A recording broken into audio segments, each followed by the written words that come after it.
Now we have a special guest, the Agitator General, the rabble-rouser-in-chief, Renee Mendola, went to Standing Rock. And as you know, Standing Rock is a site, and Renee will explain this to you. Standing Rock is a site where the old and the new are clashing, and the new has the power behind it. And the old needed some help, and Renee represented us, our congregation, as she went up there to north of north, slightly south of nowhere, and let justice reign. Renee?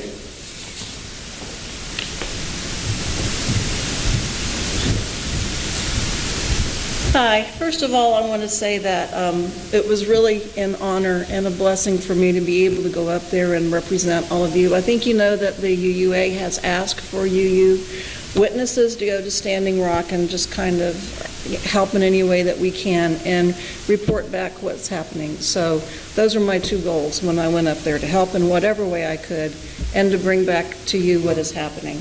And what is happening actually has had a big monkey wrench thrown in it this past, a couple of days ago, when the Corps of Engineers put out an eviction notice for one of the biggest camp, Oceti-Sakowin, which is on Corps land. So I do not know what is going to happen now. I cannot imagine them being able to leave that property.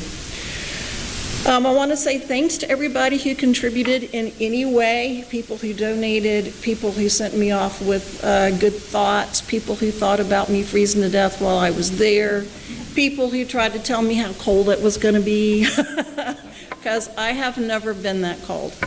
And I had on lots of clothes, but it was very windy and it really didn't matter. So that thing about, there's no bad weather, there's just inappropriate clothing, I don't believe that. I'm sorry. So, thoughts about the camp. First of all, let me say that there are actually 3 camps. There's Sacred Stones, which is the first camp.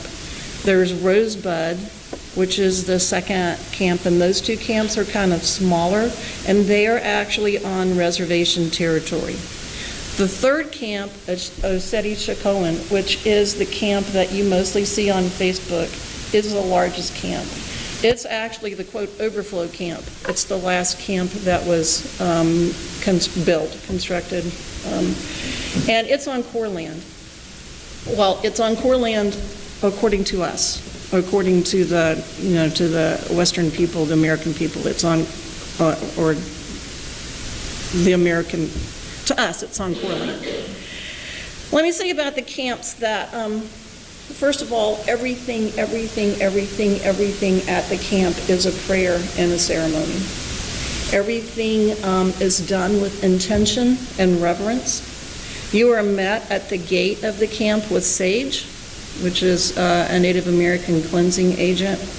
You are met with the sign that says that this is a ceremonial and prayer camp.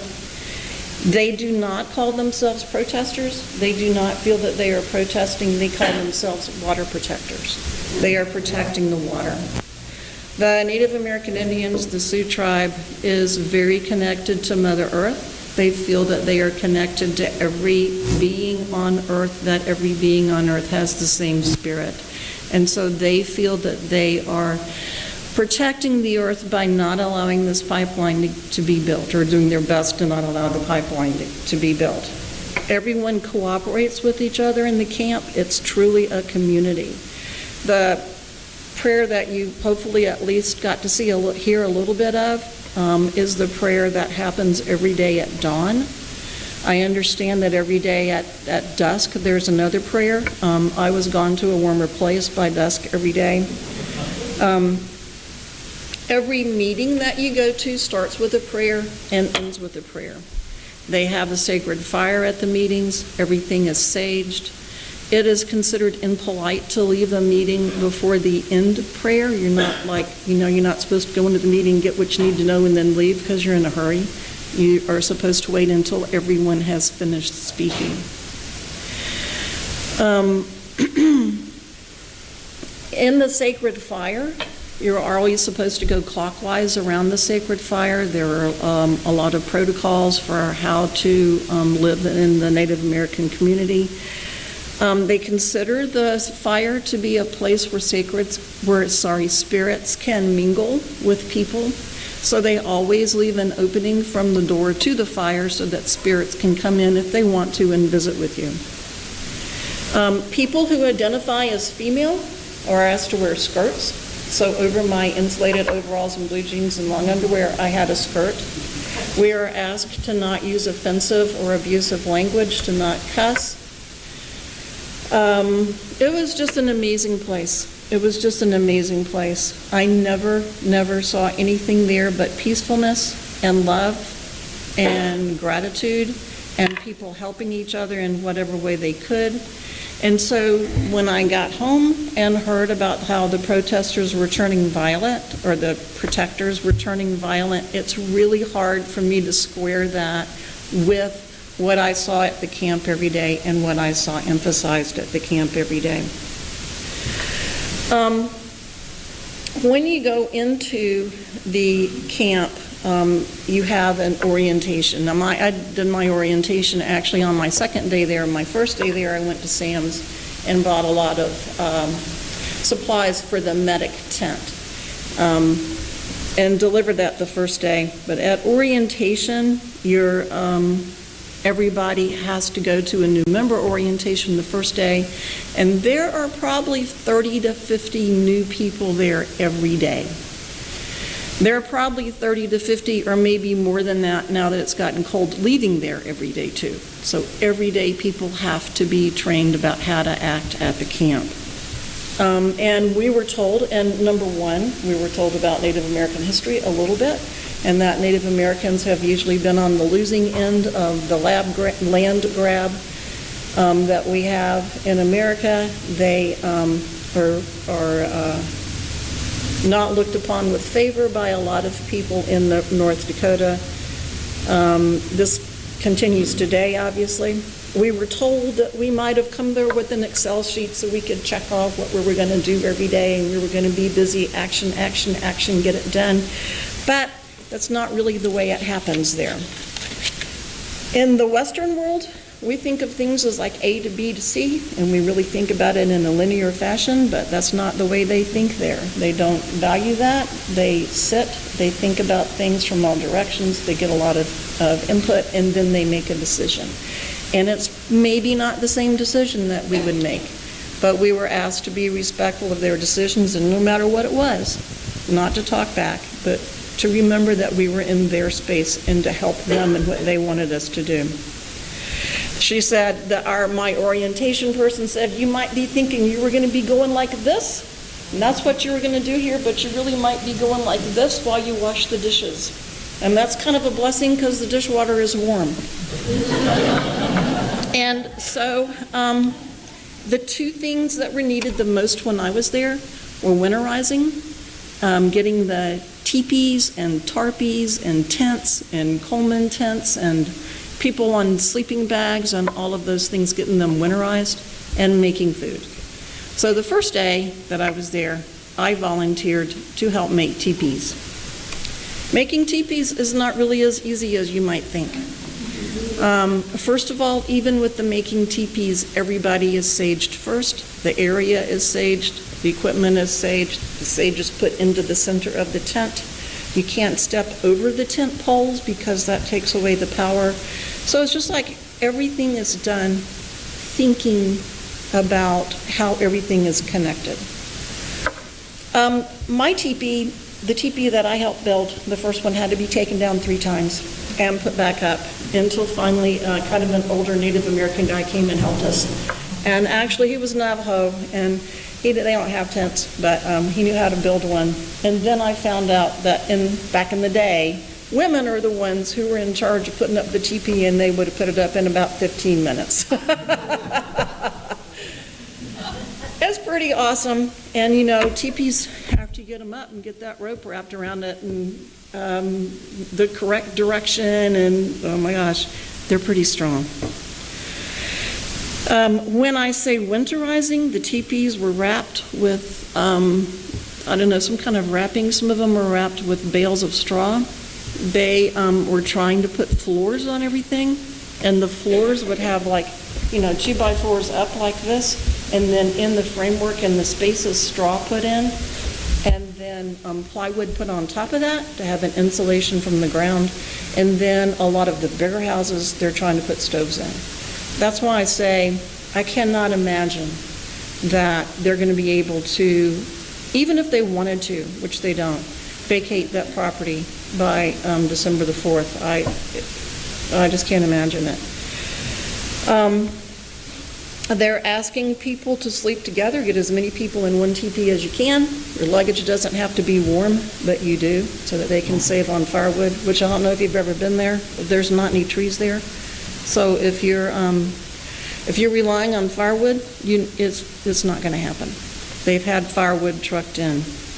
They have yurts that are being donated. The UU congregation in Bismarck, and the minister of that UU congregation is Karen von Vossen, and she is awesome. They donated a yurt to Ocheti-Sokoan for the elders, and they were buying a pellet stove for that yurt so that they didn't have to use fossil fuels, and so they didn't have to use firewood, which I don't know what pellets are exactly, but somebody told me corn and maybe other stuff. Before this eviction notice, I asked what they most needed, and she asked for help with getting the pellet stoves, and she said that any donation would be a blessing. Pellet stoves are pretty expensive, and of course then you got to have the pellets for them. So the second day that I was there, and the next days I worked in the kitchen. It's not heated in the kitchen, but it is warmer. Of course, if you're chopping apples that have been outside, it doesn't really matter. Your fingers are still frozen. I made some really soggy French fries, and I made some baked apples, but you know what? They were both warm, and so it was all good. When the food is even cooking the food is an act of prayer. You're not allowed to we were asked not to take pictures, which is why I don't have any pictures myself. You have to have permission to take videos. You cannot take a video of a ceremony. They do not like pictures taken. I think for number one, for security reasons, and number two, they're kind of tired of the Native Americanist spectacle aspect of people taking pictures of the teepees and etc. When the food is cooked, a plate of every piece of food is taken to the sacred fire. The elders pray over it. It is offered to the sacred fire, and then the elders each get a plate of food from the kitchen, and after they've gotten their plates, then everybody else can eat. And I didn't say this, let me go back for a minute. The that camp is run by 20 elders. I think I already did say that. It's run by 20 elders, and then they have somebody who kind of runs the nuts and bolts, but those elders are in charge. They mostly pray all day, they meditate all day, they are the ones who decide what's going on. You're going to see a film a little bit later on, which I think you can see better, and the film that you're going to see is of people, horse people who came, some of them from as far away as Arizona, to be representatives of the 7 councils of the Sioux Nation. The 7 councils of the Sioux Nation traditionally rule the Sioux Nation, and they have a fire that is the sacred fire that's called the Horn of the Nation. That has not happened in over 100 years. I was told when I was there that it had not happened since what they call the Battle of Greasy Grass, which is what we call the Battle of Little Bighorn. And so this is a real historic event. This is the first time that all 7 councils have come together and lit the fire. In this film that you will see later, you will see the horsemen coming up, horse people coming up Going into the camp, now there's a few shots of a protest that happened earlier, but you'll see the horses coming up, and then they're going to circle the fire pit where the sacred fire is going to be, and around that you will see 7 white teepees that are the lodges of the 7 nations. The 7 nations also have tribes in them, but I have no hope of remembering the names of all of those tribes or pronouncing them. So I'm sorry about that. This is also the greatest number of tribes of any kind, of Native American tribes that have come together in recorded history. There are over 200 tribes there. Now, I'm not saying this is the most people, this is the most number of tribes. So they have Flag Row, and they have flags from all the tribes, and they have organizations, Veterans for Peace, for example, is one, that also have flags on that row and that are represented. So that's kind of like what the camps are like. Now, as to what's happening, that's such a complex story. First of all, the land where the pipeline is going in is not on the reservation. It's about a half a mile away from the reservation. The land where the pipeline is going in was given to the Sioux in the Treaty of Laramie in 1851.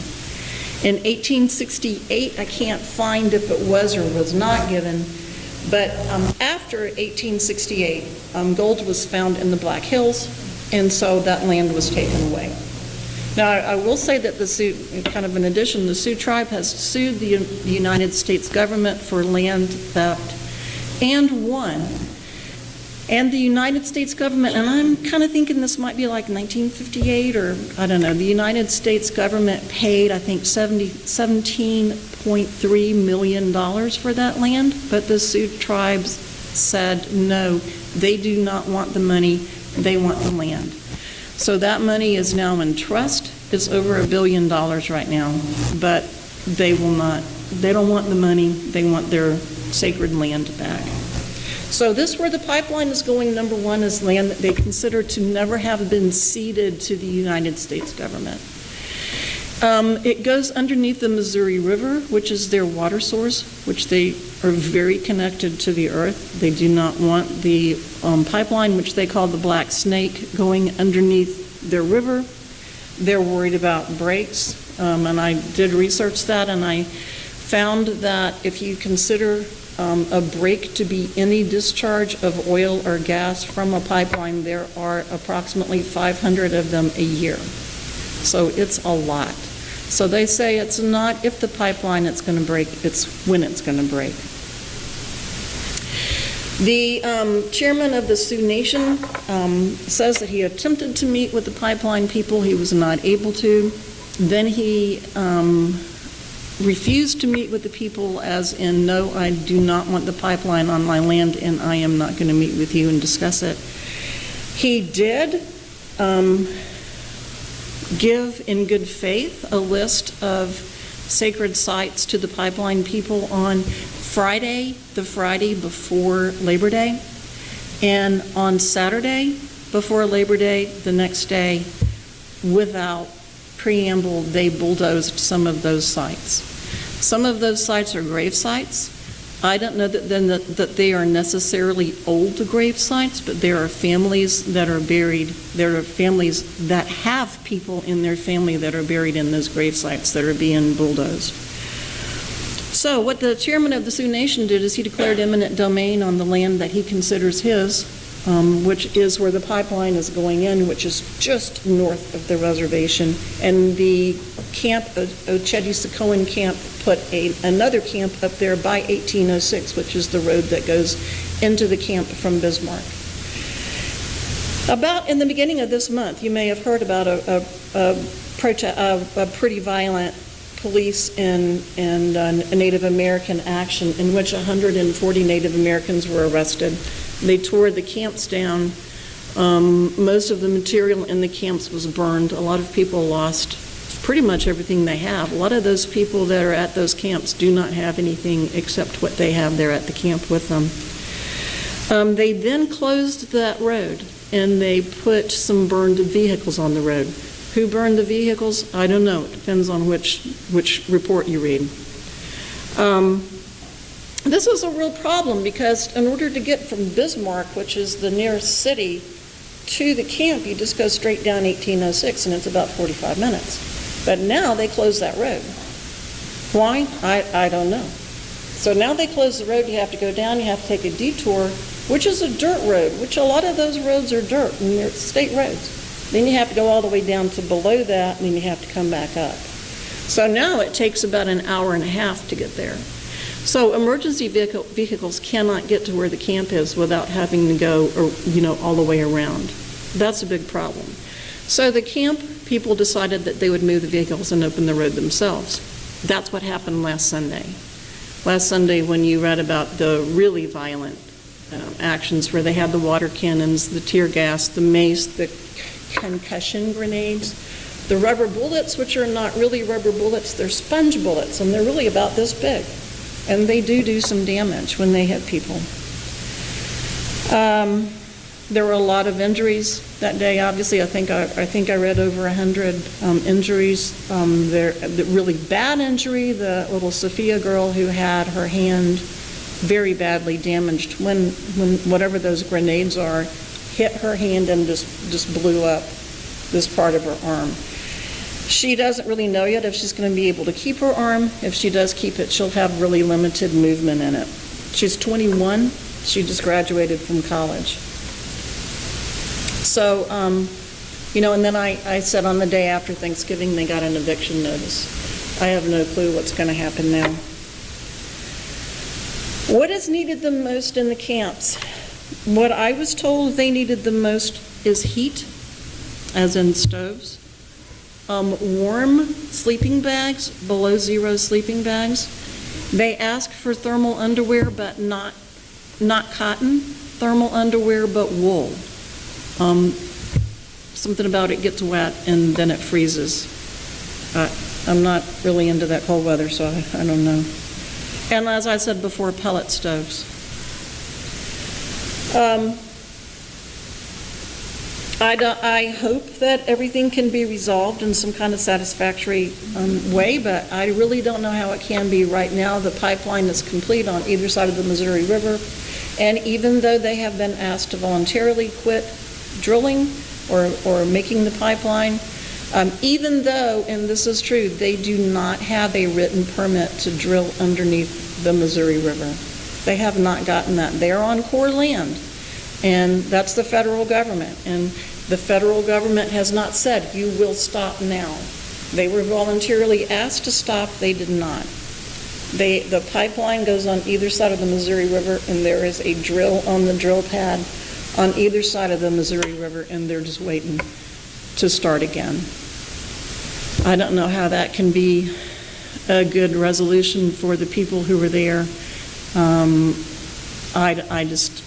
don't know what's going to happen, but they have said they will not give up. If you ask them what they need the most, they will tell you prayer. And there is going to be a day of prayer next Sunday on the 4th. The UU minister in Bismarck is leading part of that. They're going to have a teleconference call for part of that.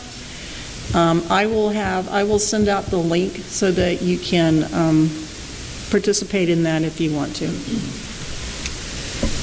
And I don't know if that's all I know, but that's all I can say. And if you have any questions, I will be in the coffee room. And once again, thank you very much for allowing me to go.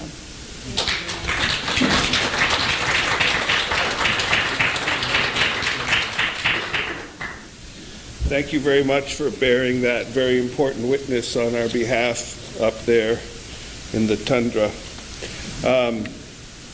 And I know, I mean, I'm from New Hampshire. I know what cold is, and I don't want to do it anymore. And I know that I wrote this sermon for today, but it's really long. I didn't know how long we were going to take. No, that's okay. I'd rather hear that. But as I sat there reflecting on what you were saying, I couldn't help but think of two things. One, is there doesn't seem to be a big separation between prayer and life, and between religion and life, and whereas in Western culture, religion seems to be there's that old saying, there's a big dark line between Saturday night and Sunday morning, right? That seems to not be there in this tradition, and that seems very interesting. Everything is blessed in advance. The other thing that really stood out to me is, as I was listening to you talk, I couldn't help but remember, and I don't know if any of you have read Peace Not Apartheid, Jimmy Carter's book about the Palestinian conflict. If you haven't read that, you should read that, because unfortunately, it'll change your mind on a lot of things. The story that you get isn't always the story, and that's what I got. I mean, I am sitting there thinking to myself, we are firing bullets at people who are not terrorists, they're pacifists. And here we are. You and I, are firing, now they're sponge bullets, but they still bullets. We still firing bullets, all in the name of progress. And it's sometimes difficult to put your hand on what exactly is progress, isn't it? Is it progress? I don't know. I don't know if it is. Maybe progress is going back to a time where we bless things and we look at the black snake and we say, I can see how that would be a good idea, but can we do something different? Can we get around the black snake in any way? I don't know. I sat listening to you thinking to myself, it's exactly what happened in Palestine and how the Israelis, and I know that is an ugly situation that I don't want to get into, but that is a situation that is now here. It's here in this country, and that's heartbreaking to me.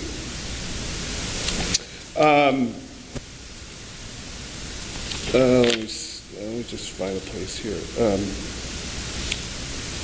The title of this sermon was rather funny, and I don't think that's appropriate anymore. I'm not in a funny mood.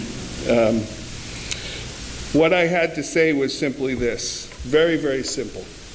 We have one day a year we set aside to worship gratitude, right? Thanksgiving. We all get together and we worship gratitude on Thanksgiving. It is, if gratitude were a saint, Thanksgiving would be the patron saint, gratitude would be the patron saint of Thanksgiving. And we'd have a celebration and there'd be a turkey involved. Turkey opposes that, but there'd be a turkey involved, and that's what happens. And we all get together and we have one day. And where I went with this was I said, what else do we have one day for? And let me give you some examples. Recycling.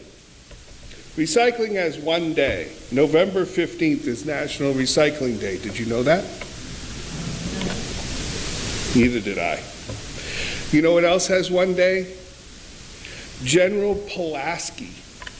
Do you know General Pulaski? If you're a history person, you know General Pulaski. In the town I grew up in, we had Pulaski Park and Pulaski Street and Pulaski this. He was a Revolutionary War general who did something with horses in the war. I'm not a history person.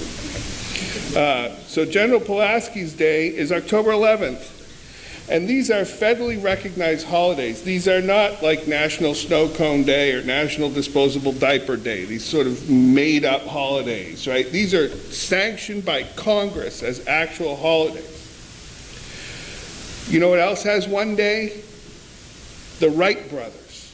Now you haven't missed that one yet. That's coming up. That's December 17th is National Wright Brothers Day.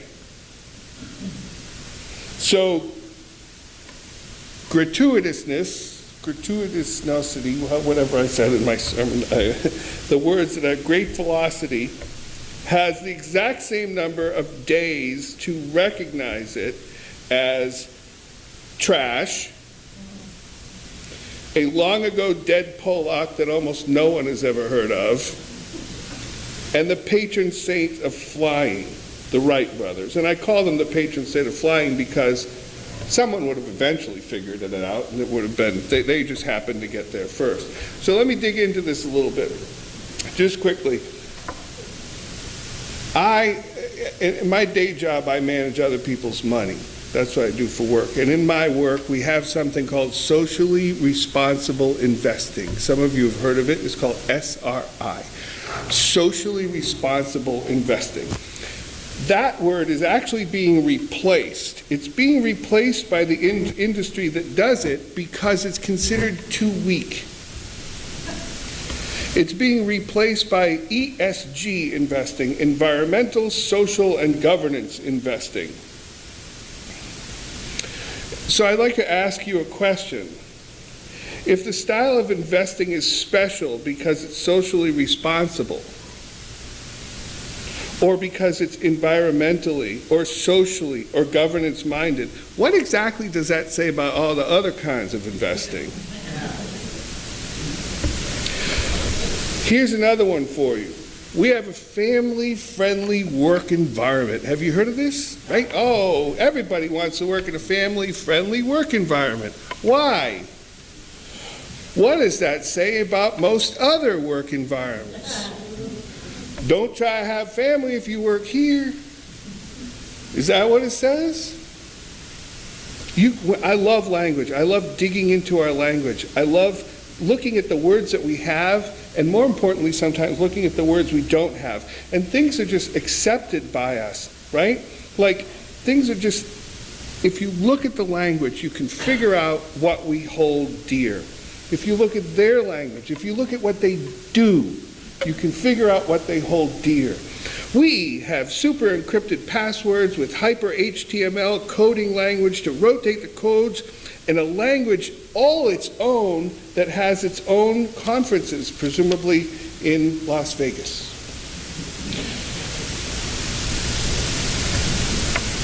But we have one day for gratitude. One day. What if every day of the year were Gratitude Day? It sounds like every day of the year is Gratitude Day. If every day of the year were Gratitude Day, we would have one day to celebrate Woe Is Me Day. One special day. One special day where we could just let go and complain about a whole bunch of stuff that doesn't really matter. One day where we could just let ourselves get all worked up about life's small stuff. One special day where we could spend all day borrowing pain from the future. We'd call this Woe Is Me Day. If gratitude were really important to us, that's what we'd have. Because you wouldn't have Gratitude Day. Every day would be Gratitude Day. I'm reminded of a very good friend of mine who has two carpets where you put your feet, you swing yourself around out of bed, and there's two carpets. And there's the gratitude carpet, and there's the woe is me carpet. And when she puts her feet on the gratitude carpet, she says she can feel the fabric of the carpet tingling her toes. And she can rub her feet on that carpet. And when she moves, she can feel the energy coming through her toes, up through her ankles, through her calves to her knees. And then when she puts her hands on her knees and stands up, she's standing on her gratitude carpet. And I wonder, what the hell's that other carpet there for? Why don't we take that other carpet, roll that carpet up? Why is it even there? And I'm not saying put it up in the attic. Who knows, you might need it one day. One day there might be a good woe is me day. But I think the mystics and the seers and the people that I've heard about in Standing Rock understand this. They understand that gratitude is a way of life. And I would hope that one day we could have Gratitude Day every day. And we could have Woe Is Me Day. We could call it Turkey Day, because that's probably what the turkeys are thinking. We could have Turkey Day, Woe Is Me Day. Woe is me day with pumpkin pie. How about that? And that was a very abbreviated version of this, but thank you for indulging me in that. I appreciate it.